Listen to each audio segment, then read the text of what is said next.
The Shaman is just something else. I tried bear this phase and people told me, why can't you be normal and play a warrior? I tried a warrior this phase and people told me, why can't you just be normal and play a Shaman? Well, actually, they do have a point, okay? The Shaman is pretty stupid. You can do like one ability every 10 seconds, do nothing else the whole time, and you are still ahead in threat. Not to mention you have the best AoE threat in the game and the best support utility of any tank in the game at the same time. For talents, we are gonna be going enhancement, we're gonna be taking 5 out of 5 in shields. Yes, I am going shield. You can dual wield tank, you wanna take the 5 mana instead if you wanna do that. I do not recommend it, okay? There is many problems with the dual wield tank. First of all, you got plenty of threat no matter which one you go, okay? If you are going dual wield, you are only going dual wield to do DPS. That's the only thing you gain by tanking in dual wield, damage. So most guilds are not gonna care about it. And you become a pain to heal, you take a lot more damage, and also you have a lot of mana problems, okay? If you wanna do the dual wield thing, you wanna be chugging mana potions constantly, which gets really annoying, but you can do it, okay? I don't wanna discourage you, we're gonna talk about that too. But for me and for 99% of the people in the game, I recommend you play shield. Then we're gonna be taking here Thundering Strikes for 5% crit, that's a bit of a no-brainer. And we gotta fill up 5 points to the next tier right here, so I like taking Ghost Wolf for convenience. Okay, you don't have to, like this doesn't gain you anything, it's just for convenience. You can take talents here for more strength or earth totem, you can take more mana, you can take more dodge. Either one of these talents is good. What I like to do is something like this. 2, 2, and then 1 here. Then we're gonna be taking right here Flurry. Every time you crit, you get 30% attack speed, the same as the warrior one. Since about half of your threat comes from your Rockbiter Rockbiter weapon just doing damage, being able to hit 30% faster is gonna give you a lot of passive threat. Then we are gonna be taking 1 point in parry because this is free avoidance, and of course every time you parry you get an instant auto attack back, so this is very good for threat too. And then we're gonna be taking right here elemental weapons. It's gonna give us more Rockbiter attack power, so that's more damage, more threat even more. And we gotta get one more talent here, whichever talent you like. Once again, you need a filler. I don't know, I'm gonna take 2% more dodge. There we go, like this. And now we gotta go here, Weapon Mastery, we're gonna be taking 10% more damage, that's a bit of a no-brainer too, and we're gonna take the keystone talent, Storm Strike. It's an instant attack with both weapons, so this is just a very strong melee ability, and it is also very mana cheap, okay? It costs like 50 mana when you're max level, I forgot, but it's very close to 50 mana, it's very cheap. So threat per mana is really good. Now for the chest, we're gonna be taking Shield Mastery because we're going shield, but if you wanna dual wield, like I told you, you definitely can, just take dual wield specialization, it's pretty much the same thing. We are going shield though. For the hands, we're gonna be taking Molten Blast, okay? Even in single target, Molten Blast is way more threat than Lava Burst. The reason you take Lava Burst is because you wanna do a bunch of damage in single target. You can definitely hold aggro with Lava Burst in single target, it's not an aggro problem, but you are only doing it for damage, that's it, okay? If you just care about your threat, we are gonna go Molten Blast anyway. For the waste, we are gonna be taking Power Surge because it gives us instant chain heals, sometimes chain lightnings, and it also gives us mana, it generates mana, and mana is a big problem for the Shaman, so that's a good thing. Then for the legs, we are gonna be taking right here, Way of Earth. This is the main rune, this is the most important one. You become immune to crit, you gain more HP, and at the same time you get the threat, okay? This is what makes you good as a tank, okay? The threat bonus. And finally for the feet, we are gonna be taking Alpha, Spirit of the Alpha, just to give us more threat, but if you do not have it, or because maybe there's like a Shaman in your raid that can give it to you, an enhancement Shaman, then you can take Decoy Totem. It is very similar to Intervene, okay? It redirects one of the hits you take, and at the same time it breaks you out of CC, so it is very strong. I like to look at Decoy Totem the same way as I look at Shield Block, okay? It just prepares you for the next hit to make sure that you don't get crit and when you're low and stuff.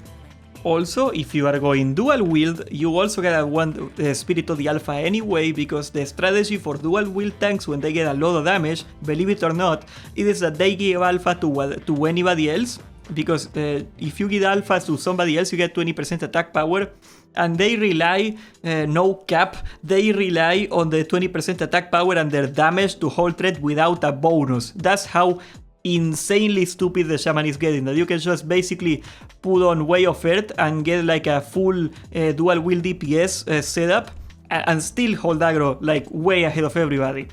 I do not recommend it, but you can, you definitely can, it's your life, do what you want. Okay, so the stat priority is very simple. If you are going the shield route, you're gonna want hit. If you're going dual wield, you're gonna skip that part. And we're gonna take agility, then strength, and finally stamina, okay?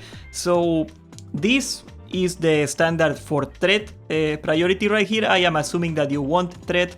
Remember what I said, no matter what you do, you're gonna hold aggro. So if you wanna go more tanky and stack more HP, you can do that. It's not a big deal. That's not quite like what I like, but you can do it. As long as you got about 3000 HP or so, you're gonna be pretty much fine for the whole raid.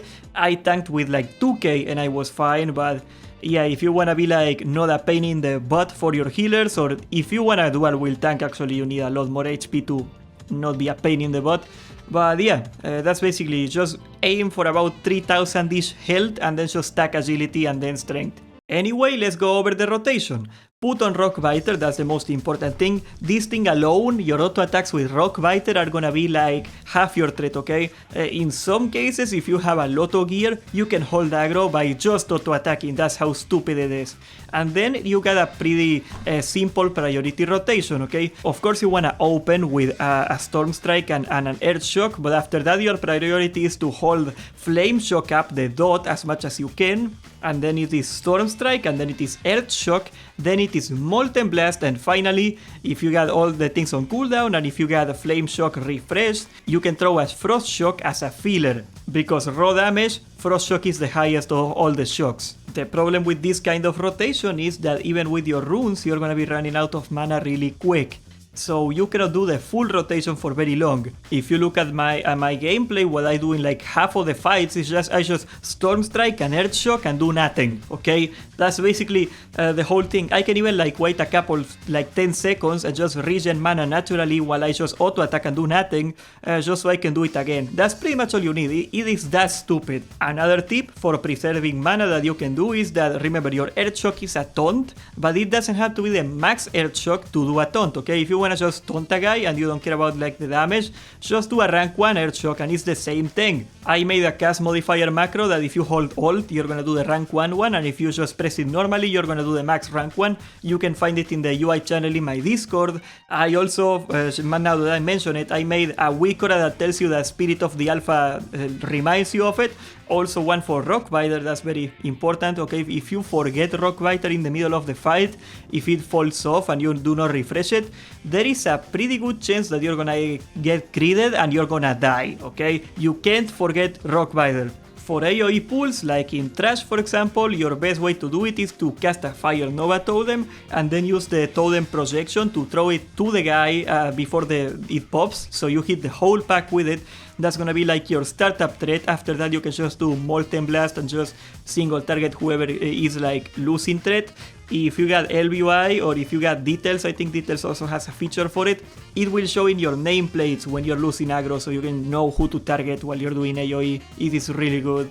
Another thing that is really good is that you can drop Earthbind Totem and you can kite the AoE pool while you're doing the whole tanking thing. People sleep a lot in the difference that it makes to be able to kite AoE when you're tanking. It's a huge difference in the damage taken. But for the most part, in most of the fights, what you want to keep up is Strength of Earth, then you want to keep Wind Fury and Healing Stream, okay?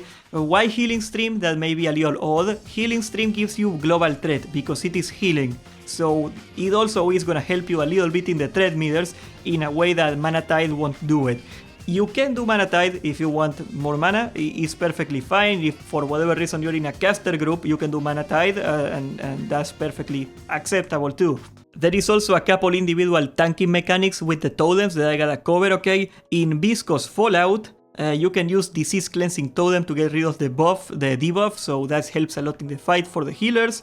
In Menagerie, you wanna drop Fire Resistance Totem instead, because there is a lot of fire damage, especially if you're in a melee group that is going to the raid, so yeah, fire resistance is very strong, deceptively strong, so in that fight. Same in Thermaplug, phase 1 you wanna do fire resistance, phase 2 you can do frost resistance, phase 3 you also have nature resistance and disease cleansing totem once again to get rid of the diseases in Thermaplug. You got 2 very good utility right there.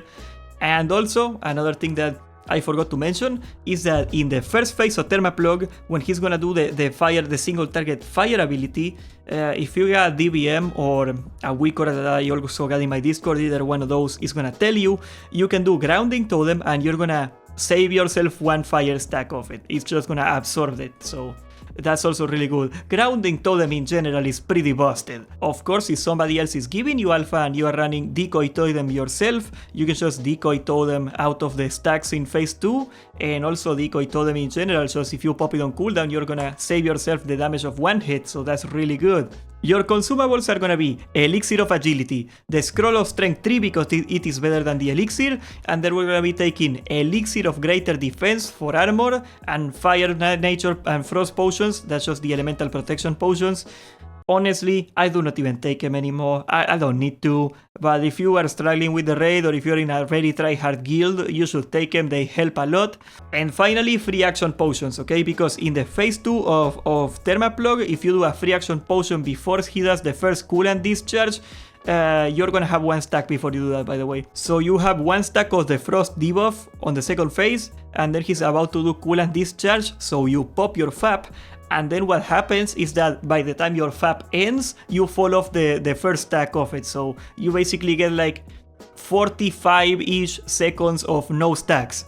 It is a lot of value. By the way, I am gonna be putting my stream raids in my new channel, Say Medina Does for clips, so if you wanna take a look at how a full run looks like what I do, how I do all the bosses, so you can learn a little more, check it out in the description. We're gonna be trying to put in a couple more stuff in there, and subscribe, leave a like, join the Discord, and thank you for watching.